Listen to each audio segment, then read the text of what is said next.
Okay, so in this next video, we're going to focus on how looking at momentum and using momentum can help us in problem-solving situations.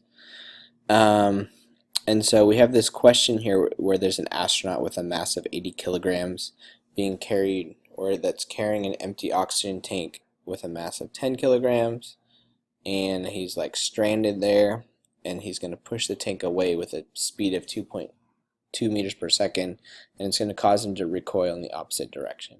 So the first thing I want to look at here is I want us to think about the fact that this is not really something that we can solve using the principles that we've learned so far. Okay, you could figure this out, I think, using kinematics, but you'd have to it would take some pretty complex algebra because we don't know how long he's pushing it for, or she is pushing it for, and we don't know with how much force. We just know how fast it's going at the end and how much mass it has. Okay, and so this is a place where the big connection to Newton's third law is. So we know from Newton's third law that for every force there is an equal force in the opposite direction. So when this person applies the force on here, on the oxygen tank is pushing back with an equal force for the same amount of time. Okay, and so we know that because that force is exerted over a certain amount of time, that there is a change in momentum of both the tank and the person. Okay, we also know from momentum that if we treat the astronaut and the tank as a system, that the velocity of the center mass of this system must remain constant. And so since the velocity of the center mass is 0, that after the astronaut pushes it, the velocity of the center mass will still be 0 and still be located at this point since it is stationary. Okay, so we have to think about then momentum and the fact that this will gain some momentum and the astronaut will gain some momentum. They'll gain opposite momentums, and those momentums will balance each other out. So as we're thinking about that, what do you think is going to move faster after the push? Do you think the tank will move faster or the astronaut? Alright, well, we can go ahead and find out using momentum. So the next thing I want to mention is that the one thing that could change the velocity of the center mass of this system is if something external to it exerted a force. So if there was like wind pushing, then that might cause the velocity of the center mass to change because there might be a net force on this system. Or if there's some other external force, like maybe the astronaut gets struck by this asteroid flying by and causes it to change its velocity. But in the absence of that, momentum is conserved, and so we say, okay, in the absence of an external force, momentum is conserved, and so we can say that the momentum before the astronaut pushes the tank away and the momentum after, those have to be the same. Okay, so what we can do is we can determine the total momentum before. Well, since they both have velocity of 0, then it's going to be 0. And we can compare that to their total momentums after. And so we have momentum for the astronaut and momentum for the oxygen tank. And those have to combine to be equal to 0. So go ahead then and actually calculate what the momentum of that astronaut is. When we do this calculation, we get that the velocity of the astronaut, if you said that this direction was positive and set a positive velocity for the oxygen tank, that the velocity of the astronaut would then be negative 0.25 meters per second. Okay, and it's negative because if this way is positive, that means the astronaut's going the other way. You'll see that the astronaut has a much smaller speed than the oxygen tank, and you can see it's actually proportional to the difference in their masses.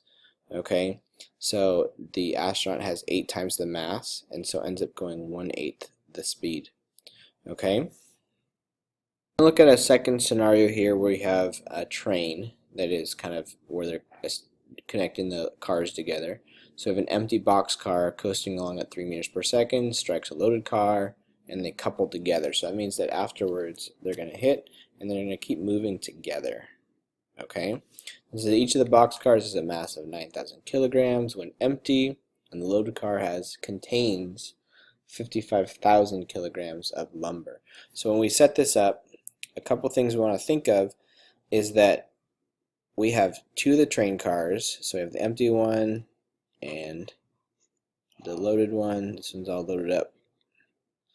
And they're going to strike and join together, and they're going to keep moving together afterwards. Okay, so we can apply our momentum principles to this scenario as well. And something to think about is that if we treat the two cars together as a system, if no external forces act on this system, then that total momentum of the system must stay the same, and the velocity of the center of mass of this system must stay the same. Okay? In this case, though, the velocity of the center of mass is not zero because one of the objects is moving. Okay? So first I want you just to think about it. When these two cars collide, how do you think the speed of them moving together will compare to the speed of this one car moving before? Okay, and why do you think that? Okay, so the next thing we want to do is actually go ahead and test that out. We want to see how the speed's going to change. And so we look at the momentum before. Okay, so we'll call this for velocity of the empty plus the velocity of the full is equal to the mass of the empty times the velocity of the empty after plus the mass of the full car times the velocity of the full car after. Now as we do this, we know that they're traveling together at the same speed, so this velocity and this velocity have to be the same. So we can say, okay, that's going to be equal to m plus m times v combined. Okay, and so we know also that this is stationary. Okay, and then one little thing I want you to pay attention to, if this has a mass of 9,000 kilograms, then this is going to have a mass. It says the loaded car contains 55,000, so this would be 9,000 plus 55,000. Okay, so I'm gonna go ahead and let you finish it from here. So go ahead and solve for the combined velocity of the two train cars. So we get that the velocity of the two cars traveling together is 0.36 meters per second. So you can see that it has slowed down substantially. Okay, and I do want to show you something here if you're trying to follow my work and it looks confusing.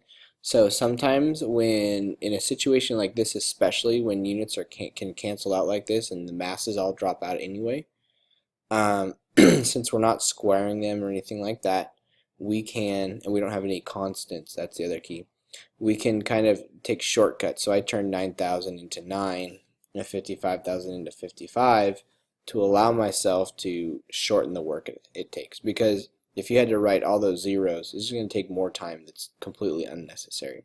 Okay, and so kind of like in one of the problems we did out of the book where you could work on it by treating area like mass, what matters with mass in momentum is the relative positioning of the mass. So we know that this car has substantially more mass than that car. Okay, what matters is the ratio of their masses, not the actual amounts. Okay, so that's why we can take those kind of shortcuts.